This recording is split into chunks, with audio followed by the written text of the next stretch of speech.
Le mandat du Bioparc, c'est un mandat d'une mission de sensibilisation. On veut autant que possible sensibiliser les gens à la biodiversité de la Gaspésie, autant au niveau de la faune, de la flore et évidemment des écosystèmes en général.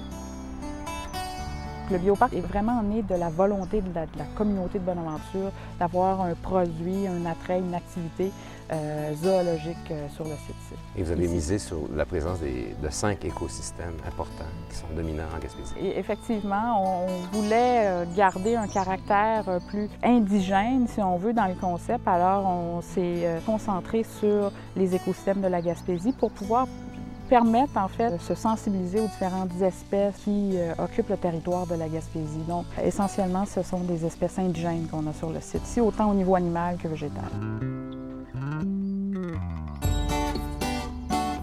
Le milieu maritime est prédominant en Gaspésie, alors c'était inévitable qu'on ait un écosystème maritime ou marin au Bioparc.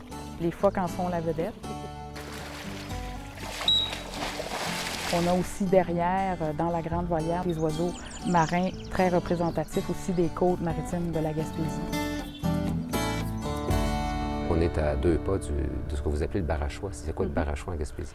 Les barachois en Gaspésie sont des milieux humides très, très riches au niveau écologique. En fait, c'est des écosystèmes qu'on retrouve habituellement le long du milieu marin. Dans le cas du barachois de Bonaventure, ici, on est dans un barachois estuarien parce qu'on est sur le bord de la rivière Bonaventure. Donc, on est à la rencontre d'eau douce et d'eau salée, ce qui crée un milieu d'eau saumâtre qui permet de générer un milieu de vie extraordinaire, tant au niveau des mollusques, des poissons, des oiseaux, de la végétation aussi. L'écosystème du barachois, on peut aussi les comparer à des reins naturels qui permettent de filtrer, si on veut, l'environnement là autour. Essentiel mais fragile aussi. Absolument, c'est des milieux qui demandent une attention particulière au niveau de la protection parce que c'est des milieux fragiles. Sur les hauts sommets du parc, dans la chaîne des Chic-Chocs et des McGarrigle, entre autres sur le mont Albert, le mont Jacques-Cartier, on retrouve un écosystème un peu particulier d'altitude, c'est la toundra alpine. Et ici au Bioparc, on a voulu tenter de représenter un peu ce milieu-là.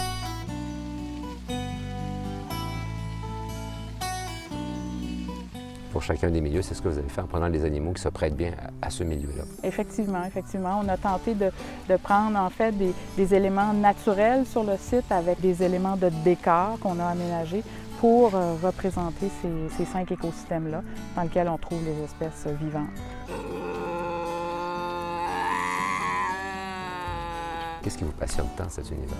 Je suis ici effectivement depuis les tout débuts et j'y suis encore parce que je crois à la mission du Bioparc. On a une mission qui est très, très importante, qui est de sensibiliser les gens à la biodiversité de la Gaspésie. Et on a choisi le concept du Bioparc pour le faire et c'est quelque chose qu'on vient de chercher parce qu'on a une collection vivante qui permet d'aller directement chercher l'attention des gens, chercher l'émotion chez les gens.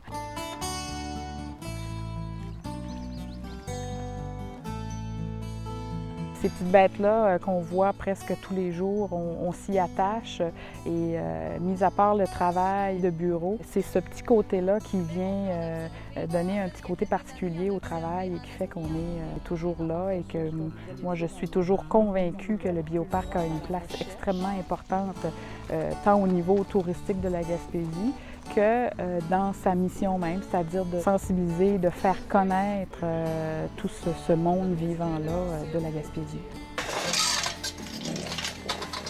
Donc, elle, c'est Mira. Ça, c'est... Ceux-là, là, ils ont un petit statut particulier dans mon cœur. Parce que vous les avez élevés bébé. Oui, quand Ralphie et Mira, nos 2 cougars, sont arrivés, ils étaient encore à l'état de chatons, de très, très jeunes cougars. En fait, il y en avait un qui avait 2 mois et l'autre avait 3 mois. Ils avaient déjà été nourris au biberon, ce qui fait que nous, on a poursuivi un peu ce rapprochement-là. On a joué avec eux, on les a manipulés jusqu'à l'âge de 6-7 mois à peu près. Moment où là, ils étaient devenus des gros adolescents et ils jouaient un peu plus dur. Alors là, on a arrêté les contacts. Il n'y a pas de recul? Un petit peu. Alors, à ce moment-là, on a coupé un peu les liens directs.